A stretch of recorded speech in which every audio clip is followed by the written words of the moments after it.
नमस्कार, मैं आपके साथ प्रिया तिवारी और आप देख रहे हैं पहाड़ समाचार। टिहरी विधानसभा क्षेत्र में विधायक धन सिंह नेगी द्वारा बातें कम काम ज्यादा कार्यक्रम का आयोजन किया गया, जिसमें जिले के विकास कार्यों से संबंधित विकास पुस्तिका का विमोचन किया गया।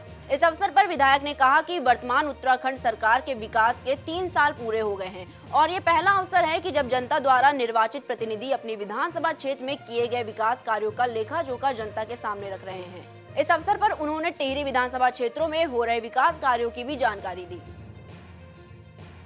विधानसभा के भीतर 3 साल में विकास कार्यों की जो मैंने काम किए हैं, जो पाइपलाइन में है, माननीय मुख्यमंत्री उत्तराखंड सरकार के मार्गदर्शन में जो हमने काम किए उनके हमने एक विकास पुस्तिका के नाम से हमने उसको लॉन्च किया। वीडियो से आज उसकी लॉन्चिंग हुई है।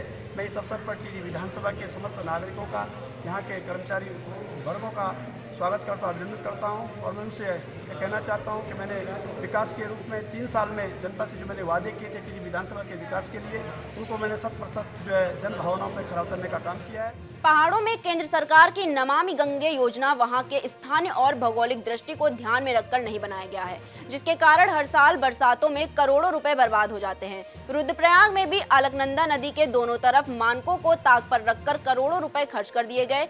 यहाँ घाटों पर बाढ़ और नदी के बड़े जल स्तर की वजह से वहाँ कूड़ा जमा हो जाता है और फिर बरसात के बाद लाखों रुपए इन घाटों की सफाई में लग जाते हैं। करोड़ों का रुपया इस पे इन्वेस्टमेंट सरकार द्वारा किया गया है और इसके एवज में आप देख सकते हैं आजकल कोरोना चल रहा है। कोरोना चल रहा है। अगर इनके द्वारा नमामि गंगे के घाट के बजाय अगर बड़े बड़े अस्पताल बनाए होते, अगर बड़े बड़े इंस्टीट्यूट बनाए होते तो निश्चित तौर पर यहाँ की क्षेत्रीय जनता इनका धन्यवाद अदा कर। राज्य सरकार पहाड़ों में जनता की सुविधाओं के लिए विभिन्न योजनाओं के धरातल पर उतर रही है, लेकिन भ्रष्टाचार रिश्वतखोरी के कारण तमाम जनहितैषी योजनाएं दम तोड़ती नजर आ रही हैं। ताजा मामला चमोली के विकासखंड घाट विकासनगर के दूरस्थ इलाकों का है, जहां सड़कों का बड़ा बुरा हाल है। कई गांवों के लोग अपनी जान खतरे में डालकर इन सड़कों से आवागमन करते हैं। इन समस्याओं से परेशान होकर ग्रामीणों ने प्रशासन को चेतावनी दी है कि अगर उनकी समस्याओं को इसी तरह नजरअंदाज किया जाता रहा तो वो धरना प्रदर्शन करेंगे। कालसी तहसील क्षेत्र की कोटी मीनस रोड पर एक सेब से भरी पिकअप गाड़ी लगभग 200 फीट खाई में जा गिरी, जिसमें बैठे लोग घायल हो गए। वहीं आसपास के लोगों ने तुरंत घायलों को अस्पताल में भर्ती कराया, जहां उनका इलाज चल रहा है। वहीं मौके पर पहुंची पुलिस का कहना है कि चालक की लापरवाही के कारण यह हादसा हुआ है। फिलहाल पुलिस घटना की जानकारी ले रही है। बेरीनाग के हर घर तक पानी पहुंचाने के लिए शुरू की गई जल जीवन मशीन योजना के ठेकेदारी प्रथा से नाराज होकर ग्राम प्रधान संगठन के प्रधानों ने विकासखंड कार्यालय में धरना प्रदर्शन किया और जमकर नारेबाजी की। इस दौरान उन्होंने बीडीओ और सी नोटियाल को ज्ञापन सौंपा, जिसमें प्रधान संगठन के अध्यक्ष मनोज कारी ने बताया कि इस मिशन के तहत सरकार द्वारा ठेकेदारों को कार्य सौंपकर पंचायतों का हक माना जा रहा है। वहीं उन्होंने सरकार की योजना के तहत होने वाले कार्यों का टेंडर जल्द से जल्द निरस्त करने की मांग की है।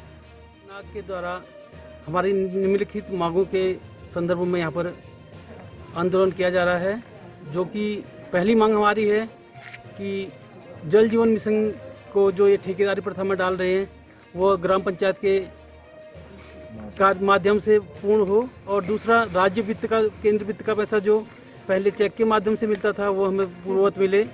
तीसरा है हमारा जो प्रधान के मानदेय है उसमें वृद्धि की जाए। चमोली में कई दिनों से हो रही मूसलाधार बारिश के चलते जनजीवन अस्त व्यस्त हो गया है। विकासखंड पोखरी में भी बारिश ने अपने तांडव मचा रखा है। बता दें कि पोखरी मोकललाल मोटर मार्ग पर भारी बारिश के चलते जमीन पर बड़ी बड़ी दरारें बनी हुई हैं, जिससे यहां पूरा स्लाइडिंग जोन बन गया है। वहीं दूसरी ओर यहां विद्युत विभाग की 33 केवी लाइन भी है और बीती रात से जमीन धंसने की वजह से पूरे इलाके में अंधेरा है। हालांकि इसकी सूचना मिलते ही विद्युत विभाग ने कड़ी मशक्कत के बाद हापला घाटी को लाइट सप्लाई करने का कार्य पूरा कर लिया है। पीछे लैंडस्लाइड होने के कारण हमारा 4 पोल पूरा धंस गया है, जिससे हापला फीडर पूरा बाधित हो गया है। सुबह से हमारे पूरे कर्मचारी लगे हुए हैं। इसके लिए हम कुछ अल्टरनेट व्यवस्था हापला फीडर के लिए कर रहे हैं, जिससे हापला फीडर के लिए लाइट दी जा सके। टिहरी गढ़वाल के देवप्रयाग विधानसभा के कीर्तिनगर ब्लॉक में बीती रात एक कार पुलिया से टकराकर क्षतिग्रस्त हो गई। इस हादसे में एक गनीमत है ये रही कि पुलिया के दूसरी ओर मौजूद स्थानीय बाल बच गए, लेकिन कार सवार इस हादसे के बाद वहां से फरार हो गए। वहीं प्रत्यक्षदर्शी का कहना है कि कार सवार 5 लोग शराब के नशे में धुत थे और ड्राइवर तेज रफ्तार से गाड़ी चला रहा था, जिसके कारण यह हादसा हुआ। बहरहाल मौके पर पहुंची पुलिस ने घटनास्थल की छानबीन कर कार सवारों की तलाश शुरू कर दी है। नरेंद्र नगर विधानसभा क्षेत्र की भिंगारगी और खकूर ग्राम पंचायतों में लगातार हो रही भारी बारिश के कारण यहां काश्तकारों के खेत और फसलें मलबे में भेंट चढ़ गए हैं। इस स्थिति का जायजा लेने के लिए क्षेत्र के पूर्व विधायक ओम गोपाल रावत वहां पहुंचे, जहां उन्होंने संबंधित विभाग को फोन कर निर्देश दिए। वहीं दूसरी ओर पीएमजीएसवाई का पुस्ता धंसने से कखूर ग्राम पंचायत में 3 परिवारों के मकान खतरे की जद पे आ गए हैं। फिलहाल ग्रामीणों ने खेतों की मरम्मत करने, फसलों का मुआवजा देने और खतरे की जद में आए तीनों मकानों के ऊपर खड़े बाल्टी बोल्डर को तोड़ने की मांग की है।